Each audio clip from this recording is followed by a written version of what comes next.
She reflected that she had come close to death countless times, and no matter how many Seta she defeated, the fire of revenge inside her had never faded. What had finally calmed those flames, she remembered, was the moment a child thanked her for saving them. The children's smiles had healed her heart, and she had vowed that next time, she would be the one to protect theirs. Maria smiled gently at the memory. Then she thought of Faye again, sitting alone, and realized she had failed to notice the loneliness hidden beneath his awkward attitude. She regretted not facing him properly, and not loving him when she should have. She believed that if she had, maybe he would not have chosen the road of revenge. Still soaking in the bath, Maria decided there was still time. She swore that she would never allow Faye to do something as dangerous as pursuing revenge, and that if he ever tried, she would stop him, at least until the day he finally hugged her back.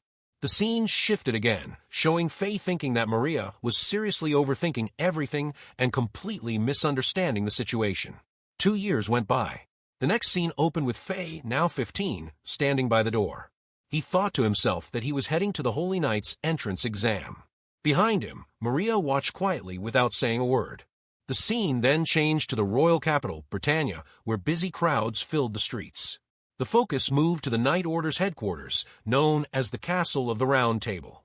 Faye stood before it, thinking that the time had finally arrived. Faye thought about how it had been 2 years since he reincarnated as the protagonist of Round Table Chronicles, and how much had happened since then. When he noticed some people nearby, he realized they were all members of his supporting cast, and thanked them inwardly for fulfilling their roles. Then Faye's eyes fell on a boy, and he wondered if that boy was too.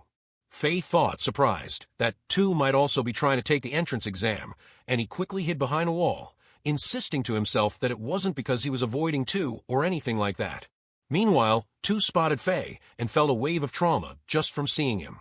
Tu hurriedly turned away, deciding it was better to keep his distance from Faye. The scene then shifted to a field where Faye stood alone beside a tree.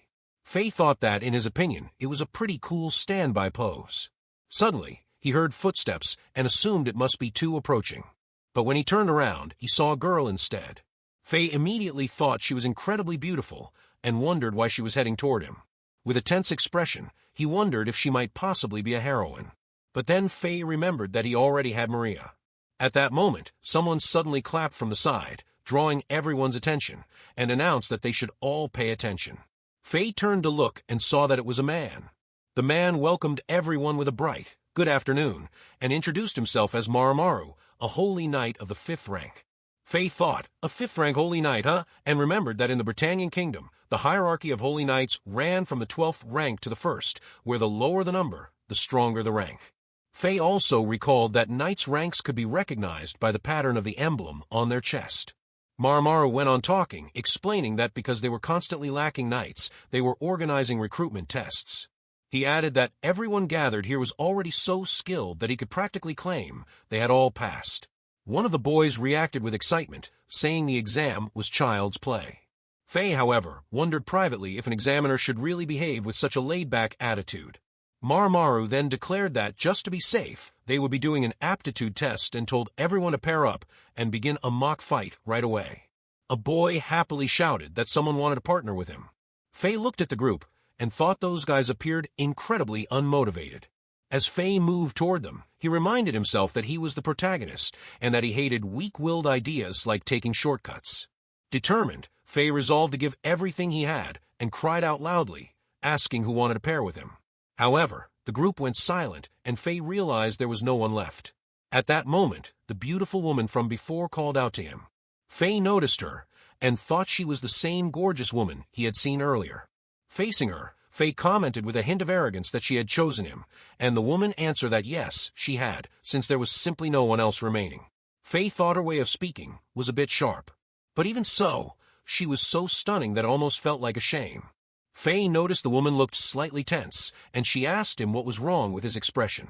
Faye questioned what she meant by that, and wondered in his thoughts if she was suggesting that his face was unattractive. Arthur, however, realized she might have worded it poorly and needed to clear things up.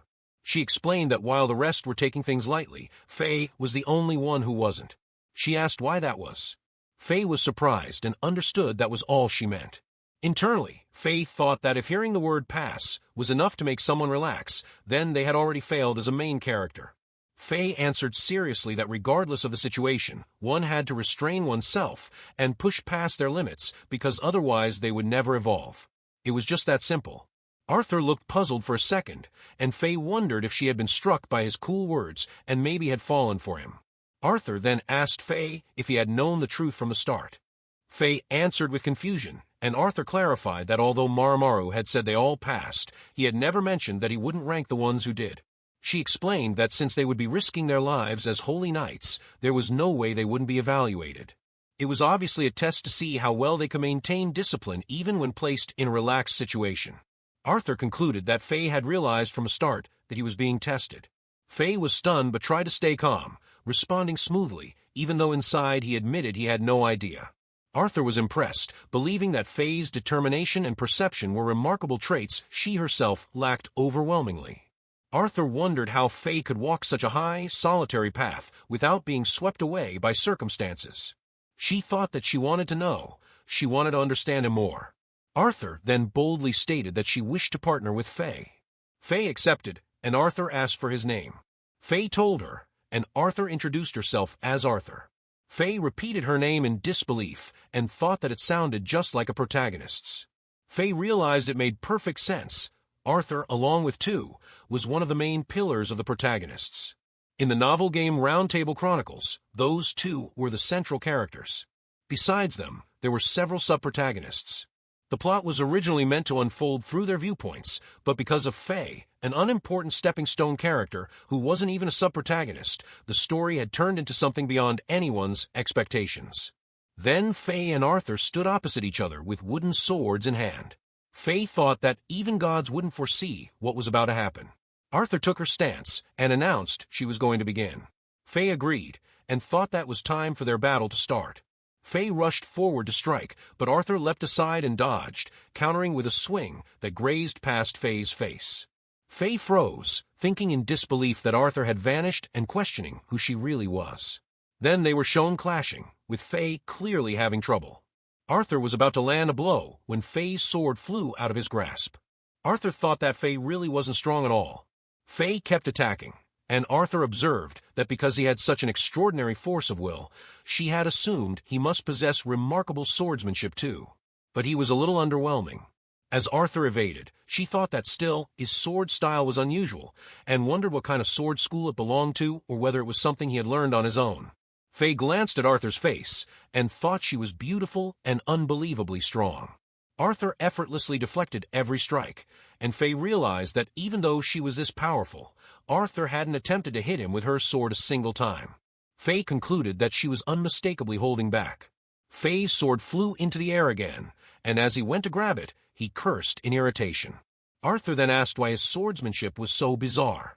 Faye's expression turned furious as he once more thought about his face, wondering if she disliked it that much. Faye felt that Arthur was basically trying to say, "Why is your sword technique so strange?" For a brief moment, Faye had mistaken her for a heroine, but he immediately corrected himself, realizing she was one of the many sharp-tongued rivals from the game. Arthur yawned and asked if they were still continuing, while Faye insisted internally that this time he would definitely win. They kept clashing, and off to the side a boy wondered what was wrong with Faye, while another commented that Faye couldn't even use art. Faye reflected that, simply put, art was a phenomenon comparable to magic. Everyone possessed it, but he had no idea how to use it. Faye gasped for breath while Arthur remained completely steady. Arthur noted that Faye still hadn't given up, even though he should already know from experience that he couldn't beat her. Yet Arthur found it odd that every time Faye fought her, his spirit seemed to burn brighter, almost as if adversity made him grow. Arthur thought it was like watching a hero, believing Faye could become a true hero someday. But without power, none of that mattered. In this world, Arthur knew that strength was everything. A world where abyssal monsters and criminals ran rampant, and the powerless became prey. Even the most horrific, inhuman experiments were allowed. Arthur believed that strength of will alone could never change anything, and judged the world to be cruel. She concluded that perseverance didn't guarantee results, and a man who couldn't even wield art would never be able to defeat her. Faye then collapsed, and his sword bounced onto his face. Several onlookers started laughing. Arthur turned and saw a girl ridiculing Faye, saying it was hilarious. A boy added that Faye tried to look cool but was actually pathetic. Another chimed in that no matter how hard he tried, it was useless, and he should just quit already. Faye heard their voices, and Arthur wondered why they were mocking him, realizing Faye was doing his best, and she couldn't bear watching them laugh at him any further. Arthur raised her hand to her face and activated her eye, telling herself she would bring this to an end. She ordered Faye to sleep, and Faye froze, dropping to his knees. Arthur turned away, thinking it was finished and that she had expected things to end like this. Suddenly, Faye's voice rang out, demanding who had said it was over. Arthur turned toward him, but he had vanished. She then spotted him leaping through the air, aiming to strike. Arthur tried to defend, and when their swords clashed, both weapons shattered at once. Arthur was stunned, realizing her magical eye hadn't worked, and wondered why. She knew that a magical eye was a unique power residing in one's eyes, awakened only through natural talent. Her own was the magical eye of domination.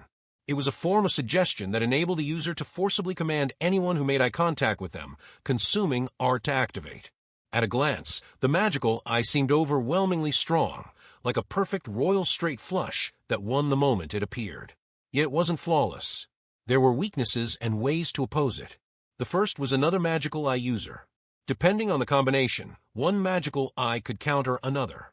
The second was if the target possessed resistance, whether from repeated exposure, innate immunity, or a special item designed to nullify it.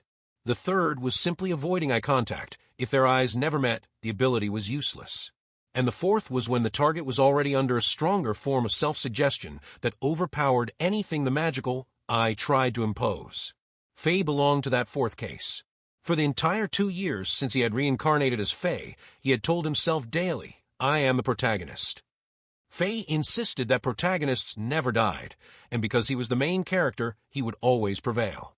That self-suggestion had grown so immense that it could negate even the highest-class magical eye. Faye then shouted triumphantly, asking if Arthur had witnessed that, declaring that the protagonist never gave up, no matter the crisis, and would always emerge victorious. He approached Arthur confidently, while she stood stunned and blushing. Marumaru announced the end of the exam, and Faye, surprised, asked if it was already over. Pointing at Arthur, he swore he would defeat her next time. Arthur was bewildered, yet she thought he had somehow forced her to take things seriously. Smiling, she found it astounding, and could hardly believe such a thing was real. She reflected that she had always longed for someone like that, someone who could free her from the darkness. Watching Faye walk away, she wondered if he might be the one capable of breaking this harsh world, and secretly hoped that if they crossed paths again, they could become friends.